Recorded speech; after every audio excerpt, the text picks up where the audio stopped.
मैं भी नहीं चाहता कि ये युद्ध हो ना। मामाश्री, ये क्या कह रहे हैं आप? हाँ दुर्योधन, वासुदेव बिल्कुल उचित कह रहे हैं। हमें इस युद्ध को रोकने का पूरा प्रयास करना चाहिए, समझ गए? हाँ हाँ, वासुदेव, सबसे श्रेष्ठ युद्ध वो है जो कभी हो ही नहीं, और युद्ध की परिस्थिति उत्पन्न ना होने देने का एक ही उपाय है कि एक पक्ष दूसरे पक्ष पर आक्रमण ना करे। चलिए ठीक है, हम पांडवों पर आक्रमण नहीं करेंगे, परंतु वासुदेव, द्वारकाधीश, क्या आप यह आश्वासन दे सकते हैं कि पांडव भी हम पर कभी भी आक्रमण नहीं करेंगे? कभी भी। गांधार नरेश, आप आक्रमण के संदर्भ में बात कर रहे हैं और मैं यहाँ युद्ध की आवश्यकता को ही समाप्त करने के विषय में बोल रहा हूँ। अच्छा ऐसा है। यदि ऐसा है वासुदेव, तो हम आपका प्रस्ताव सुनना चाहेंगे। हाँ, आप शांति दूत हैं तो संदेश तो लाए होंगे, और हाँ, ऊपर से आप शांति प्रस्तापित करना चाहते हैं। तो वासुदेव, शांति प्रस्तापित करने के लिए जिस समाधान की आवश्यकता होती है वो समाधान भी लाए होंगे आप, है ना? बताइए क्या है इसका समाधान? प्रत्येक युद्ध की नींव में अन्याय छिपा होता है गांधार राज,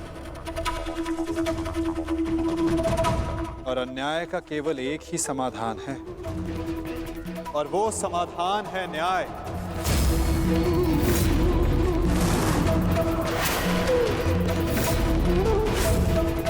वो न्याय जिस पर केवल पांडवों का अधिकार है, उनसे किए गए वचनों को ना निभाने का न्याय, उनसे किए गए वचनों को ना पूर्ण करने का न्याय।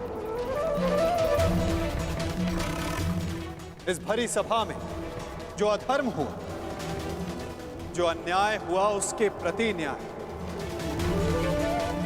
महाराज धृतराष्ट्र, मैं यहां पांडवों की ओर से उनके साथ जो अन्याय हुआ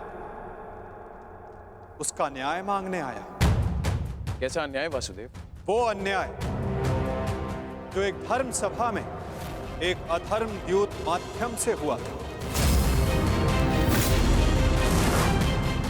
वो अन्याय जो कुरुकुल के ज्येष्ठ जनों के समक्ष कुलवधू पांचाली के साथ हुआ। यदि उस अन्याय का त्राण हो तो इस महायुद्ध को रोका जा सकता है।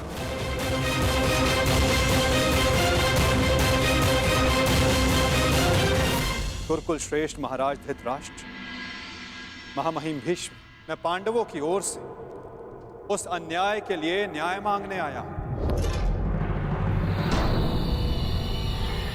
स्मरण रहे महाराज, यदि आपने पांडवों को न्याय नहीं दिया, या तो उसे वो पुण्य से अर्जित कर लेंगे या फिर उसे छीन लेंगे।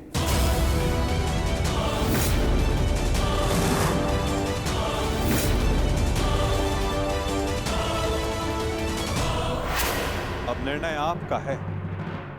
वासुदेव, आप यहाँ शांति प्रस्ताव लेकर आए हैं या हमें धमकाने आए हैं? वो उस द्यूत में जो कुछ भी हुआ सबकी उपस्थिति में हुआ, युधिष्ठिर की इच्छा से हुआ। अरे वो हार गया, अपना राज्य हार गया, वो उसका प्रारब्ध था। छलबद्ध अन्याय को प्रारब्ध नहीं कहा जा सकता युवराज। जिस प्रकार मंदिर में किया गया पाप पुण्य नहीं बन जाता, उसी प्रकार धर्मवीरों की उपस्थिति में सभा में किया गया धर्म धर्म नहीं बन जाता। धर्म कौन सा धर्म?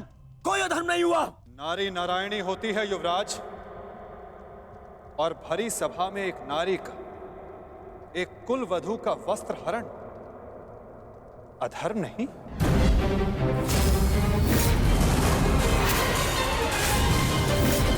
यदि तुम्हें विश्वास नहीं तो अपने ज्येष्ठों की झुकी दृष्टि से पूछो दुर्योधन। उन वस्त्रों से पूछो जो आपको आपके मन की नग्नता अनुभव कराने के लिए आपके शरीर से दूर हो गए। उन प्रतिज्ञाओं से पूछो जो पांडवों ने अपने भ्राताओं के विनाश के लिए मांगी।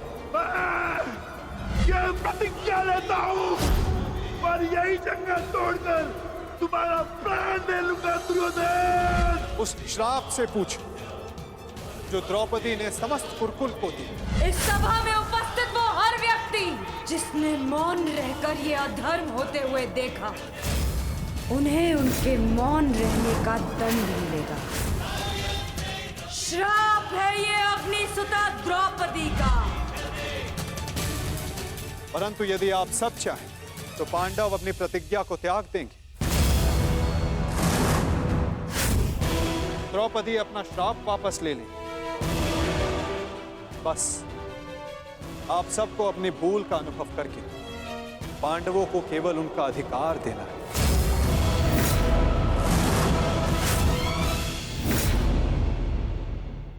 आप सबको अपनी भूल का अनुभव करके पांडवों को केवल उनका अधिकार देना है। ये कैसा न्याय है वासुदेव?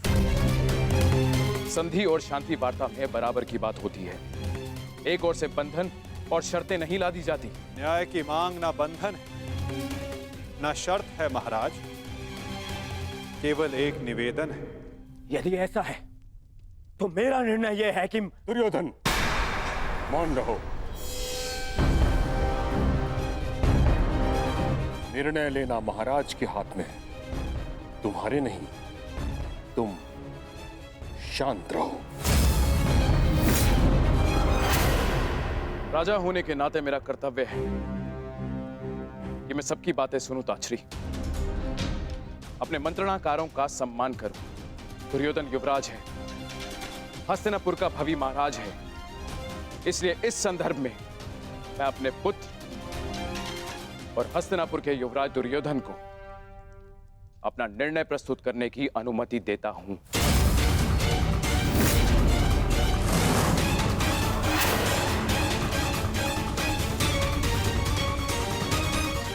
धन्यवाद पिताश्री। हाँ तो सुनिए वासुदेव, ऐसा है कि उस द्यूत में पांडव स्वयं अपना अधिकार हार बैठे थे।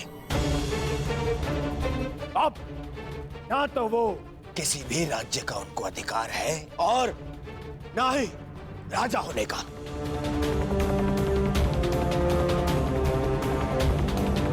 इसीलिए मैं दुर्योधन ये घोषणा करता हूं कि हस्तिनापुर आपका ये शांति प्रस्ताव ठुकराता है।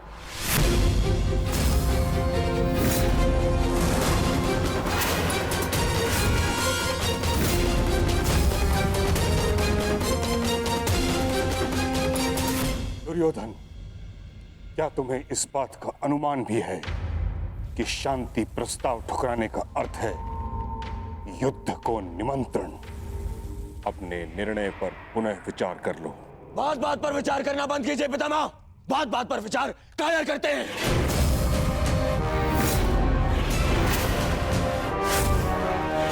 योद्धा का जन्म ही युद्ध के लिए होता है और मैं इस युद्ध के लिए प्रस्तुत हूं।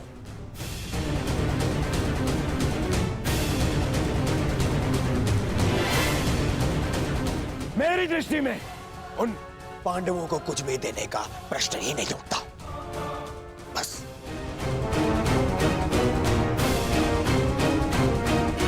मैंने ये सभा समझौते के लिए रखवाई थी, ना कि अपने ही अधिकार के त्याग के लिए। ये मेरा अंतिम निर्णय है। मैं उन पांडवों को इंद्रप्रस्थ नहीं दूंगा तो नहीं दूंगा।